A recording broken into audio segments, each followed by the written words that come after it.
Recently, it was world news that Donald Trump is a brand new president. Stop paying money to other countries so women could have abortions and buy contraceptives and so on. He said, we're not going to do that anymore. All you guys should look after your own backyard or your own women. We're going to look after our own backyard and little cha-cha-cha. And that's okay. You know, a lot of people complained and whined, but he did that. Now, Canada comes along and says, hey, neighbor, let me get close so I can spit in your eye. We're going to pledge $650 million to these other countries. They don't have the money. They be in Canada. They're broke as paupers.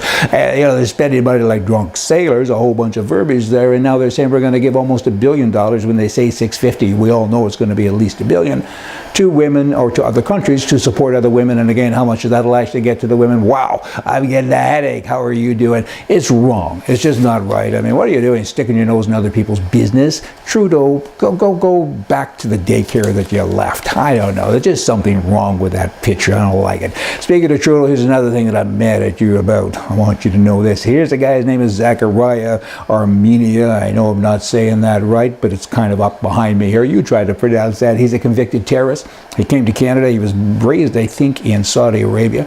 And he came to Canada as a teenager. And then when he's 20 years old, he tried to kill every Canadian he could set eyes on. And he's not a nice guy. And he's in jail right now. And his reward for being in jail and being a terrorist, a convicted one at that, is Trudeau says, I'm going to let you now become a Canadian citizen.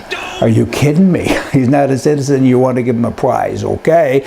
And he came to Canada, as I said, and then he says, now, hey, I'm here. I'm going to set bombs in downtown Toronto. I'm going to coordinate shooting sprees at the CBC and the Toronto Stock Exchange. I'm going to put a big siege happening in the House of Parliament, and I'm going to execute politicians. I'm going to cut their heads off, particularly yours, Prime Minister. I'm going to behead you. I'm going to mass murder every Canadian that I can get my hands on, and now he's a Canadian. Good bloody grief. Now the Liberal government is considering help. That's another topic for members of Parliament who face harassment, hatred, and even death threats from Canadians after this backlash to an anti-Islamophobia motion. And they have somehow, they being the politicians, the Liberals, they have somehow, I don't know, taken this one special group of people and said, you're special, I guess. We have laws in place already. You're not supposed to harass religious groups and different things, but they've now said we're going to create a law just to say this. Why don't you create one to say that Christians can't be harassed? Why don't you phone a Muslim and say, do you like Christians? And if he says no, let's create a law that maybe he's not allowed to say that. Where does it stop and where does it end? I mean, good grief. Now, how do you protect the members of Parliament? That's the government's big issue today. Well, one is tell them to listen to the citizenry. 80% of Canadians, apparently, in a recent poll at least, said, we don't like this. Stop it. Oh, hey, don't do that. I mean, and then you wonder why your people are being threatened. It's because the Canadian citizens are mad. They got them worked up. Do your bloody job. Secondly, if you're really hung up on this, get them a gun. Get them pepper spray. Tell them to look after themselves. You create the fire. I mean, hey, look after your own bloody burns. Now you got in Ontario, you got the government there, they're another group of whacks, and they say, hey, we're going to do this. You guys are still talking about we're actually going to do it. So they actually passed a motion condemning all forms of Islamophobia.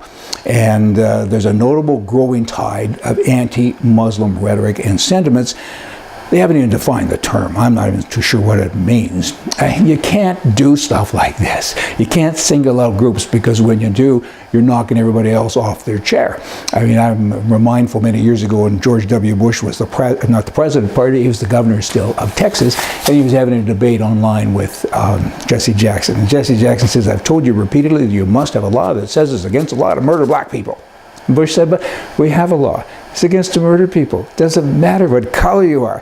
And Jackson says, yes, it does. You got to have a law that says this. That's the liberal way of thinking, okay? Let's create a law because we like all laws. I mean, let's just do that. Don't let a fact get in your way. And they kind of keep on being themselves, and it's going on. Protests against the opening of the Trump International Hotel in Vancouver cost the police in Vancouver more than $100,000. That's a lot of dough. And I was there. I was invited. And the press would have you believe that there was like millions of people protesting, and there was maybe 50 or 60 people there, and they all had single-digit IQs, and you know, they just were paid protesters, or certainly professional protesters. I'm not too sure anybody paid them because they didn't make a whole bunch of sense. And as I was going in, they saw that I was a guest. One woman came up to me and she called me a I don't know what she said, fascist, a Hitler lover and a Nazi, and that kind of stopped me. And I started to talk to her, and the police came up and said, don't engage. And I said, well, I'm interested. You call me a Nazi? Me? I'm right-winging John Wayne. How dare you? And she says, you're a Nazi because you're going in here to see the Trumps. And I said, well, this is just a hotel. You got to kind of get over yourself. And the city allows this to happen, I guess. Then you got the mayor of that city who says, I'm mad at Trump. And he's taking up an action, I guess, of some sort. He wants the name changed. This is the mayor of a city.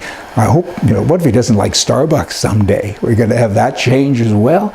These guys got to get past all of that and just let the Trump administration do their job. That would be kind of fun. Hey, y'all come back here tomorrow. We're going to have more for you from the right. See ya.